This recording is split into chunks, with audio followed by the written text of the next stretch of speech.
Hello and welcome back to the Broken Doll, and yes, here we are with the Garbage Hand Doll. I don't know what to call her. I had the Valentine Day baby.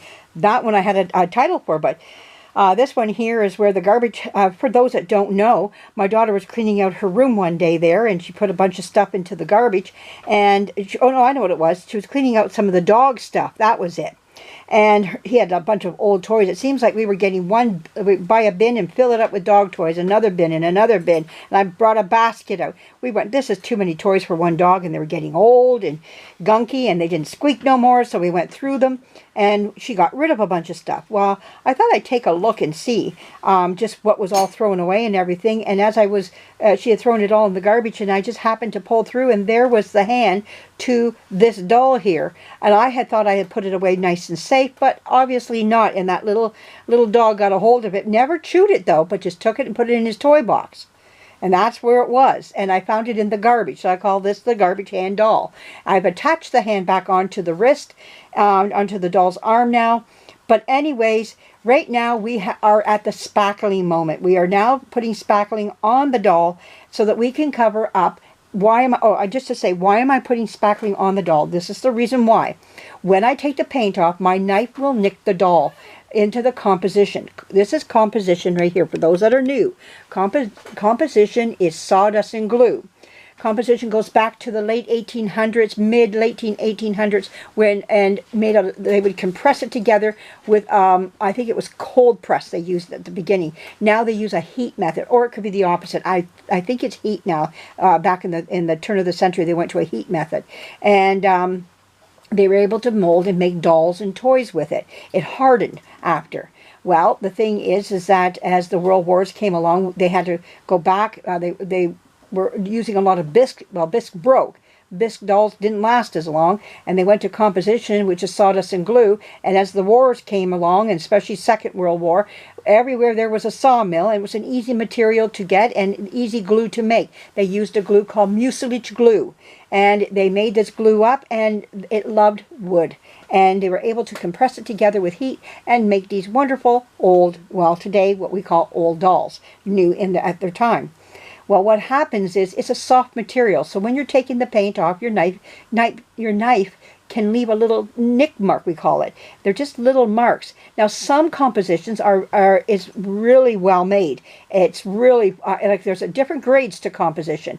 This one here, I would call it like a medium grade. I have seen some really poor grade, and again, it can be. I would classify it poor because of the condition it might have been left in. It could have been a wonderful high-end composition at the time, and over time, and the way it was left to rest in its place, like a wet basement or a hot and cold attic.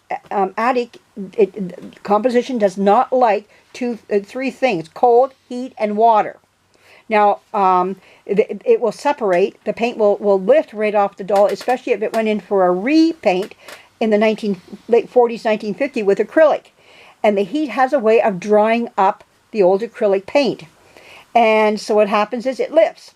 Now, when it comes to the old oil paint, if you have a doll that's painted with the original paint that they painted back in the 20s, 1910, 20, 30s, type of thing, well, what it does is called crazing. That means the oil in the paint has dried up and the paint has separated.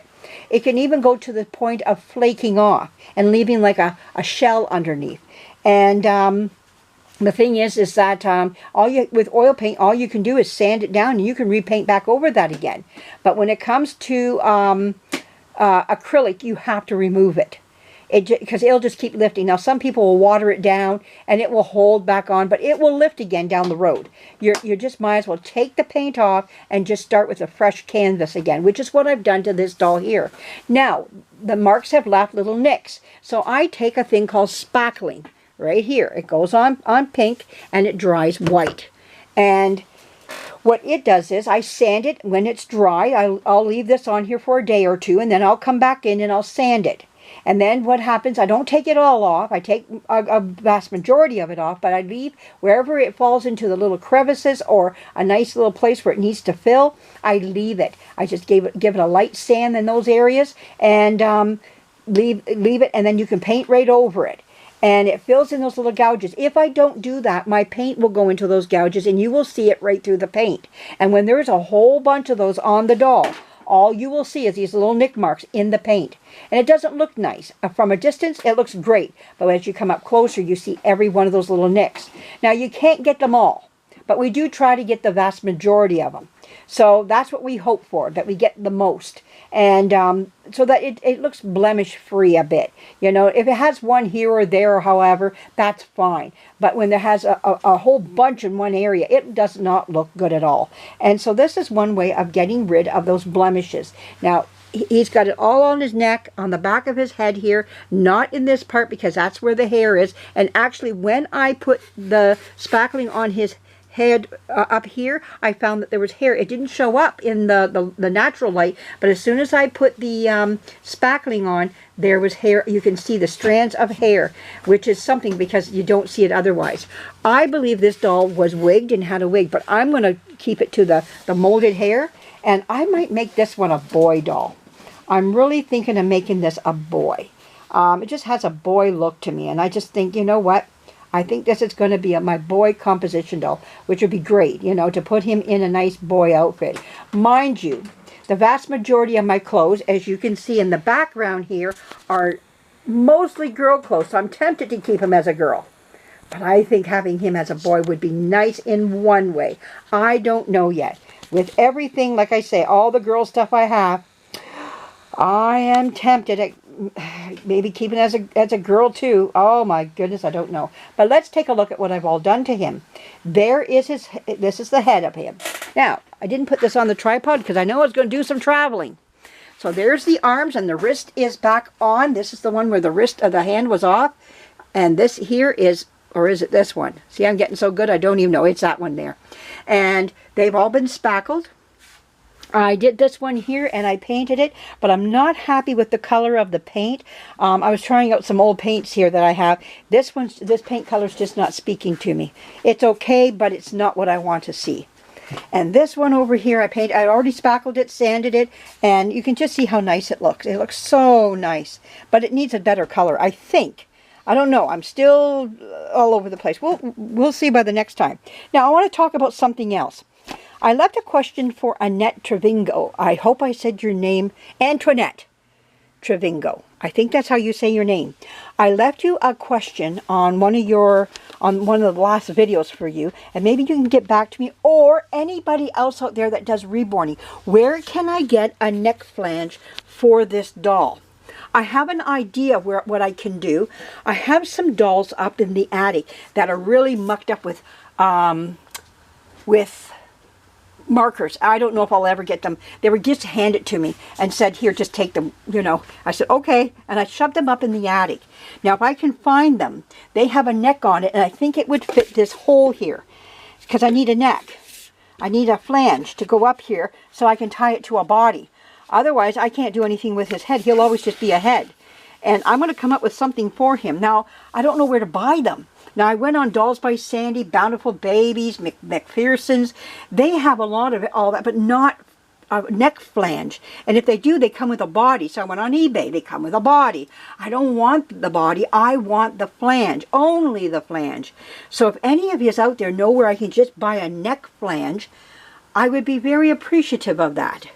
Other than that, I'm going to have to cut up a doll, which I don't mind if the neck fits. So I'm going to pop the head off and see if it will work on this doll here.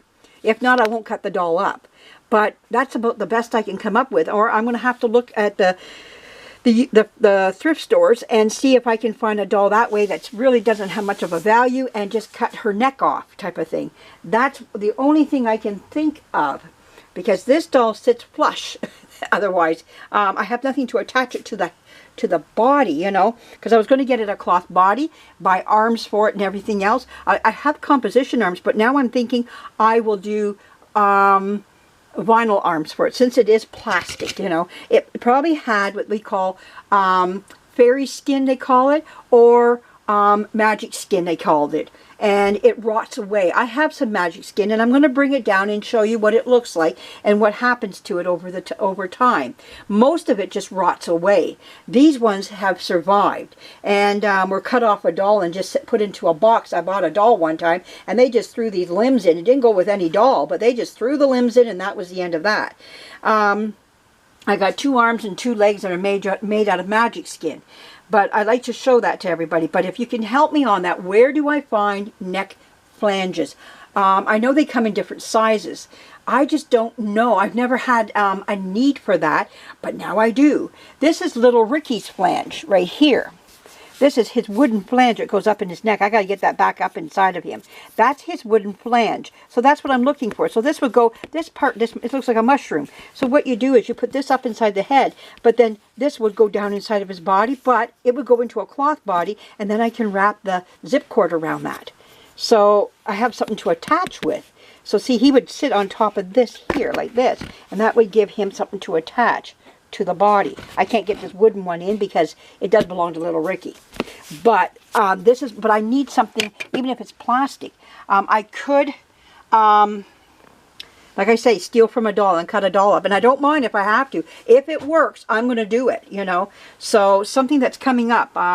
You know, I've thought about this already. If I have to go that avenue, I will do that. So that's my story, and that's where I'm at. So see, I need something that even like see this is a flange right here, and I need a flange to go on this doll here so that it can attach to a body. So that's my problem. That's where I'm at. I'm almost thought about making one out of milliput, but then how do I get it up inside again? So I would have to build it up inside of him, and how do I do that? So I've got a lot of ideas running in my head, but nothing that's really doable, you know, right now, except cut a doll. And I will gladly do it because these dolls, if you saw the magic marker that was on them, ain't happening.